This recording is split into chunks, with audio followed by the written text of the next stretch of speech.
श्री स्वामी समर्थ देवी सूक्त।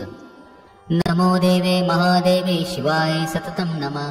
नमः प्रकृते भद्राय नियता प्रणता स्मरतां। रौद्राय नमो नित्ये गौरे धात्रे नमो नमः। ज्योत्सस्त्राय चेन्द्ररूपिण्ये सुखाय सततं नमः। कल्याणे प्रणतां वृद्धे सिद्धे कुर्मो नमो नमः। नैऋत्ये भूभृतां लक्ष्मी शर्वाण्येते नमो नमः। दुर्गाय दुर्गपाराय साराय सर्वकारिणे ख्याते तथैव कृष्णाय धूम्राय सततं नमः। अतिसौम्या अतिरौद्राय नतास्तस्यै नमो नमः। जगत्प्रतिष्ठाय देवे नमो नमः। या देवी सर्वभूतेषु विष्णुमायेति शब्दिता नमस्सस्ये नमस्सस्ये नमस्सस्ये नमो नमः।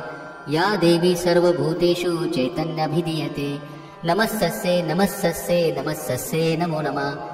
या देवी सर्वभूतेषु बुद्धिरूपेण संस्थिते नमस्सस्ये नमस्सस्ये नमस्सस्ये नमो नमः। या देवी सर्वभूतेषु निद्रारूपेण संस्थिते नमस्सस्ये नमस्सस्ये नमस्सस्ये नमो नमः।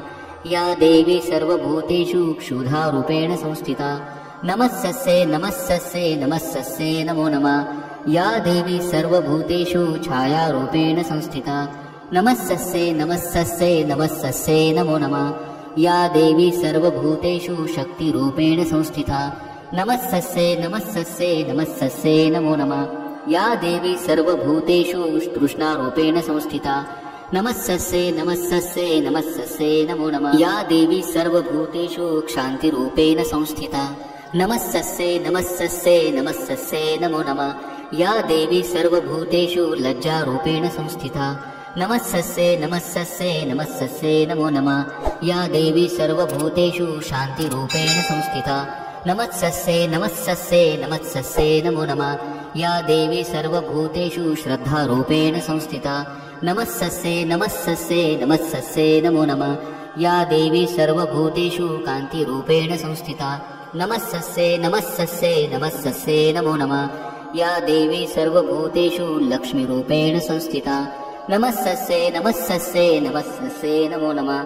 या देवी सर्वभूतेषु वृत्तिरूपेण संस्थिता नमस्सस्ये नमस्सस्ये नमस्सस्ये नमो नमः।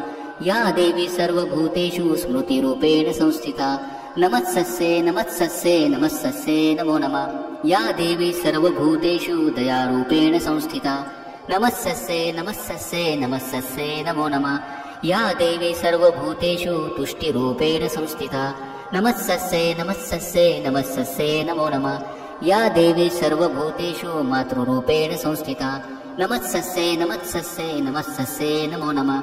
या देवी सर्वभूतेषु भ्रान्तिरूपेण संस्थिता नमस्सस्ये नमस्सस्ये नमस्सस्ये नमो नमः। इन्द्रियाणामधिष्ठात्री भूतानां च किलेषु या भूतेषु सततं तत्से व्याप्तिदेवे नमो नमः। चित्तिरूपेण या कुत्समेत व्याप्तसीता जगत् नमस्सस्ये नमस्सस्ये नमस्सस्ये नमो नमः। स्तुता सुरे पूर्वमभीष्टसंश्रया तथा सुरेन्द्रेणु दीनेषु सेविता करोतु सा नः शुभहेतुरेश्वरी शोभानि भद्राण्यभियन्तु चापदः। या साम्प्रतं चोद्धतदैत्यतापिते रश्माभिरेषा च सुरैर्नमस्यते या च स्मृता तत्क्षणमेव हन्ति नः सर्वपदा भक्तिविनम्रमूर्तिभिः। इति तन्त्रोक्त देवी सूक्तं सम्पूर्णम्।